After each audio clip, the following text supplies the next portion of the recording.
al ministro Álvarez en nombre del Consejo. A continuación intervendrá el alto representante y después la presidenta de la Comisión. Ministro, adelante.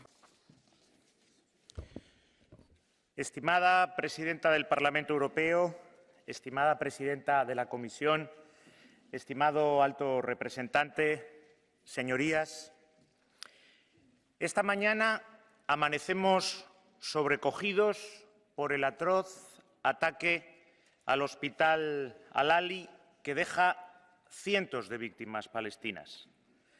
Los hospitales y los civiles no pueden ser un objetivo. El sufrimiento de la población civil de Gaza tiene que terminar. Estamos también sobrecogidos por el brutal atentado terrorista sufrido por Israel el 7 de octubre, que ha causado más de 1000 víctimas mortales y 2 centenares de rehenes, para los que exigimos su liberación inmediata e incondicional. Ante toda esta tragedia, trasladamos nuestra solidaridad y nuestro apoyo a las familias de las víctimas, a sus seres queridos y a los pueblos amigos de Israel y de Palestina. Traslado también mis condolencias a Francia, a Bélgica, a Suecia, por los bárbaros atentados sufridos estos días. Debemos preservar la cohesión, la tolerancia, la convivencia en nuestras sociedades, porque eso es Europa. Ante esta situación de tanta gravedad, Europa tiene que ser fiel a sus principios, apoyando la lucha contra el terrorismo, actuando para ayudar a la población civil, manteniendo bien alta la bandera del derecho internacional humanitario y, sobre todo, manteniendo bien alta la bandera de la paz. Lo esperan nuestros ciudadanos y lo esperan también nuestros amigos y socios en el mundo. Condenamos sin paliativos, sin peros, estos actos de terrorismo y violencia. La barbarie no puede triunfar. Reconocemos el derecho de Israel a defenderse contra este ataque terrorista, una defensa que debe hacerse con el más escrupuloso respeto al derecho internacional humanitario. La población civil no puede ser víctima. Hay que permitir el acceso de ayuda humanitaria a Gaza. Hay que garantizar los suministros básicos a la población, el agua, la electricidad, los alimentos, las medicinas. Debemos evitar a toda costa que se agrave la crisis humanitaria en Gaza. Nuestros socios y amigos en el mundo esperan de nosotros que la voz y también la acción de Europa se alce para ello y que actuemos en consecuencia. No podemos admitir el desplazamiento forzoso de cientos de miles de personas. Hay que distinguir, tenemos que distinguir en todo momento entre objetivos terroristas y población civil. La ayuda y la cooperación europeas a la Autoridad Nacional Palestina y al pueblo palestino no solamente no deben interrumpirse, sino que deben reforzarse. Por eso es muy importante el anuncio de la Comisión de que se va a triplicar la ayuda humanitaria. Es lo que esperan nuestros ciudadanos, es lo que esperan nuestros socios en el mundo. Con ese mismo objetivo, la cooperación española va a aportar 4 millones adicionales a Palestina de aquí a final de año, alcanzando los 21 millones de euros. Y hemos incrementado también la ayuda humanitaria a UNRWA. Los principios humanitarios deben afirmarse en este momento con la misma claridad y con la misma contundencia con la que afirmamos y seguiremos afirmando nuestra condena del terrorismo y el derecho de Israel a defenderse de él. Porque precisamente eso es lo que distingue a las naciones amantes de la paz de los terroristas. Hay que diferenciar jamás del pueblo palestino y de la Autoridad Nacional Palestina. No confundamos jamás con el legítimo liderazgo del pueblo palestino. La Autoridad Nacional Palestina es desde hace mucho tiempo nuestro socio para la paz, el socio de Europa para la paz. Jamás no representa al pueblo palestino. En estos momentos tan graves hay que evitar a toda costa la extensión regional del conflicto. Europa y España están comprometidos con la estabilidad y con la paz en la región. Nuestro primer objetivo también debe ser mantener la paz y la estabilidad en Cisjordania y en Líbano. Especialmente preocupante es la situación en Líbano, un país fragilizado. La FINUL, a cuyo mando está el general español Lázaro, está realizando una extraordinaria labor en circunstancias muy difíciles para cumplir su mandato y para mantener la estabilidad en la zona. Europa debe cerrar filas con Líbano y debe hacerlo en torno a esa agenda de paz y de estabilidad, con una verdadera visión de Estado que es base necesaria para que el país pueda afrontar por fin los desafíos que tiene delante. Y seamos vigilantes, no permitamos que nadie instrumentalice esta tragedia para sus propios fines. Pero también empecemos a pensar hoy en el día en que termine esta nueva espiral de violencia. Solo conseguiremos poner fin a una tragedia que se ha repetido ya demasiadas veces si logramos materializar de una vez por todas la solución de los dos Estados, Israel y Palestina, viviendo uno junto al otro en paz y en seguridad. Y esto pasa por un acuerdo definitivo, con arreglo a los acuerdos ya firmados y a los parámetros que se han negociado desde la Conferencia de Paz de Madrid. En cuanto superemos esta crisis, debemos abordar esta agenda con urgencia, con mucha urgencia. Son momentos de muchas emociones, a veces emociones contradictorias, y precisamente por eso debemos ser especialmente responsables, especialmente cuidadosos en qué decimos, en cómo lo decimos, en cuándo lo decimos. Europa se alza hoy para subrayar nuestra condena firme del terrorismo y de la violencia y nuestra solidaridad con las víctimas, sin distinción de religión o nacionalidad. Europa se moviliza para promover una acción humanitaria firme, anclada en los valores universales de humanidad. Y Europa debe actuar unida para pedir que esta tragedia no vuelva a repetirse. Ello solo será posible si podemos ofrecer al pueblo palestino y también al de Israel una perspectiva de paz creíble y definitiva. Y eso pasa ineludiblemente por la solución de dos Estados, un Estado de Israel y un Estado de Palestina que coexistan en paz y seguridad. Esto es lo que los pueblos de la región y del mundo, estoy convencido, anhelan desde hace décadas. Lo que esperan nuestros amigos en la región, lo que esperan nuestros ciudadanos es claridad y firmeza de la Unión Europea. Compromiso firme contra el terrorismo, contra la violencia, compromiso firme con la paz, con la justicia, con la humanidad. Y a esto deberemos unir nuestra capacidad de acción y de interlocución con todas las partes y con nuestros socios árabes e internacionales para hacer que verdaderamente esta sea la última vez. Muchas gracias.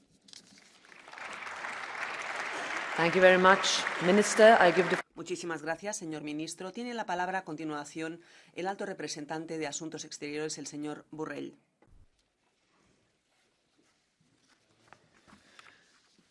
Señora presidenta del Parlamento, señora presidenta de la Comisión, señor ministro, señoras y señores diputados. Son momentos de intensa emoción con los sentimientos al rojo vivo. Son momentos en los que hay que llamar a la voz de la razón para ir más allá de las emociones que los trágicos acontecimientos que venimos viviendo nos producen a todos.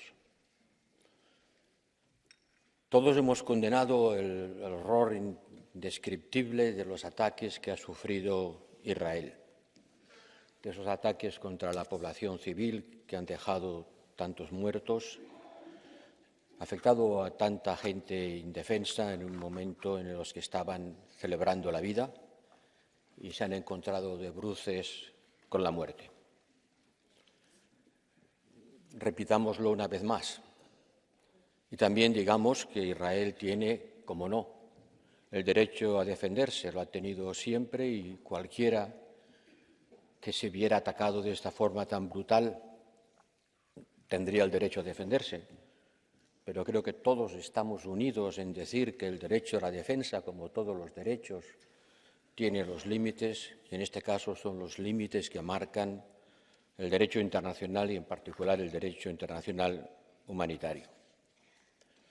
Todo esto es ya obvio y podemos repetirlo, pero repetirlo no nos hará avanzar en la necesaria reflexión que guíe la acción. Sí, condenamos estos terribles ataques terroristas, pero también creo que tenemos que condenar los muertos civiles, las víctimas civiles que se producen en Gaza y que alcanzan ya los 3.000, porque condenar una tragedia no nos debería impedir condenar otra.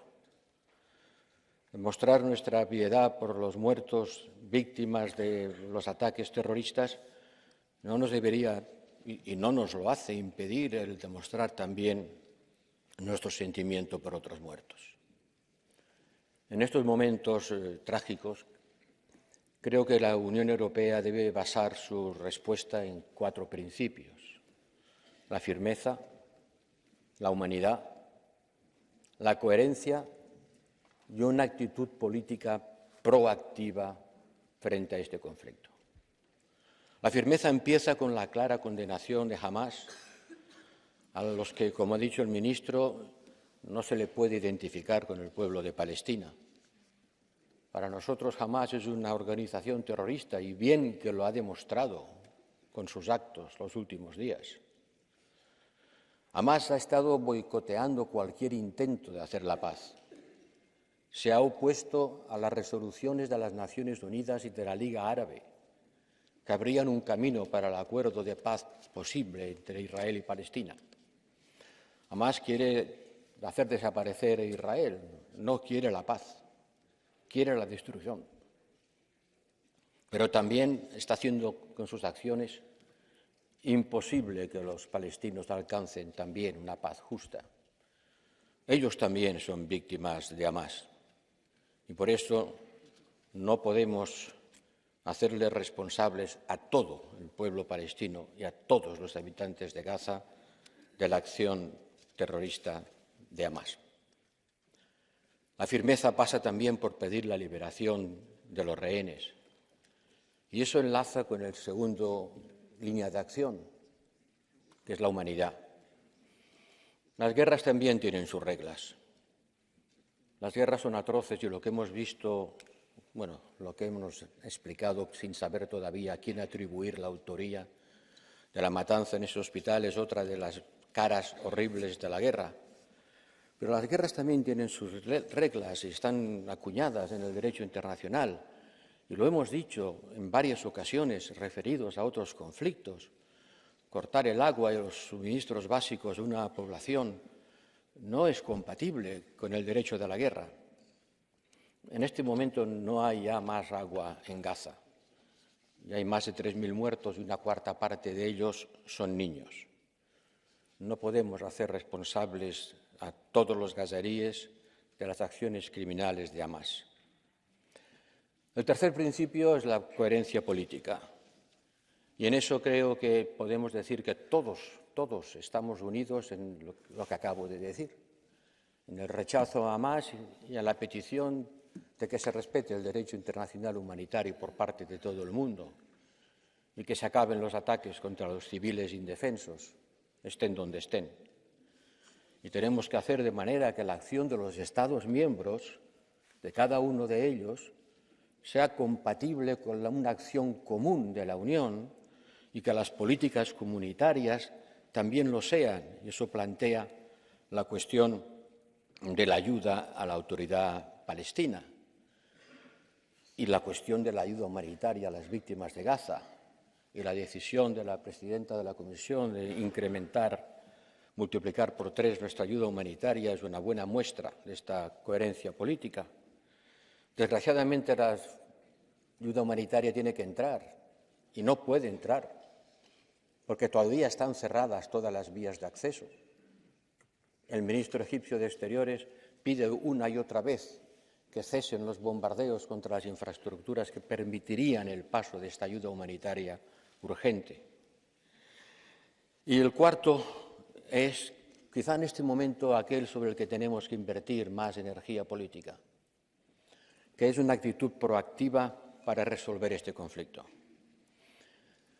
Yo estuve en Gaza en los bombardeos del 2008 y desde entonces he presenciado ya 4 guerras como esta. Y mucho me temo que si no paramos el ciclo de la violencia se volverá a repetir dentro de unos cuantos años más. Hay que abordar el conflicto entre Israel y Palestina, porque la paz entre los países árabes e Israel, que es una buena noticia, no trae consigo automáticamente la paz entre Israel y Palestina, que también hay que conseguir. Como decía un reservista israelí llamado a filas en unas declaraciones de la prensa, el ejército más poderoso para defender mi país sería la paz. Y mientras la paz no se consiga, no habrá ejército suficientemente poderoso para garantizar la paz de Israel. Pero la paz no vendrá sola. La paz no vendrá sola, la paz hay que construirla. Y reconozcamos que la comunidad internacional de la que formamos parte no hemos hecho todo lo que habría que haber hecho para que los acuerdos de Oslo, que cumplen ya 30 años, se lleven a la práctica. Proclamamos todos los días la solución de los 2 estados, pero como me dijo en las Naciones Unidas durante la Semana de la UNGA, el representante de Palestina, ¿y qué hacen ustedes para conseguirlo, aparte de proclamarlo? Desde Oslo hasta ahora, el número de colonos palestinos en los territorios ocupados se ha multiplicado por 3. Y el espacio del posible Estado palestino se ha ido reduciendo y recortando en un laberinto de espacios no conectados entre ellos. Pues por lejos que nos parezca esta solución, y por difícil que sea, no tenemos otra. Porque ¿cuál es la alternativa? Si no hay 2 estados, solo puede haber uno. ¿Y cómo se viviría dentro de ese estado? ¿En qué condiciones? Unos y otros. Si solo tenemos una solución, movilicemos nuestras energías políticas, y Europa tiene muchas, para construirla. La normalización de las relaciones con los países árabes no basta. Y posiblemente Hamás ha querido con este ataque provocar una reacción israelí que hiciera imposible la normalización de las relaciones entre Israel y Arabia Saudita. Quizá ese era uno de sus objetivos estratégicos. No todo es locura en su acción. Quizá también hay detrás una estrategia para impedir que se pueda avanzar hacia la paz. Hemos estado trabajando con nuestro enviado especial para Oriente Medio, Sven Coleman, con Jordania, con Egipto, con la Liga Árabe, con Arabia Saudita, para relanzar, un proceso que nos pueda conducir a estos 2 estados. Hemos de recalibrar y aumentar este esfuerzo. En las Naciones Unidas reunimos a 60 países y todos, o casi, se manifestaron a favor de esta solución. Comprometámonos hoy aquí, y esta sería la mejor manera de honrar a los muertos de un lado y del otro, a construir la paz entre ellos, que solo puede pasar por una arquitectura política que ya ha sido acordada, que ya está en las resoluciones de las Naciones Unidas y que necesita el impulso político que Europa también puede contribuir a darle. Hoy en el Consejo de Seguridad se va a seguir debatiendo una resolución presentada ayer por Brasil y que se ha pospuesto para su voto hoy. Lo que votemos en el Consejo de Seguridad, la manera en la que comuniquemos nuestra posición política en este conflicto, va a determinar el papel de Europa en el mundo durante muchos años. He escuchado esta mañana la voz de la mezquita de Al-Azhar en el Cairo y me ha producido una enorme preocupación, porque este conflicto está derivando, desgraciadamente, hacia un conflicto entre el mundo musulmán y el mundo cristiano. Y eso no nos lo podemos permitir, porque la seguridad de nuestras calles depende de ello y porque los equilibrios geopolíticos mundiales también dependen de ello.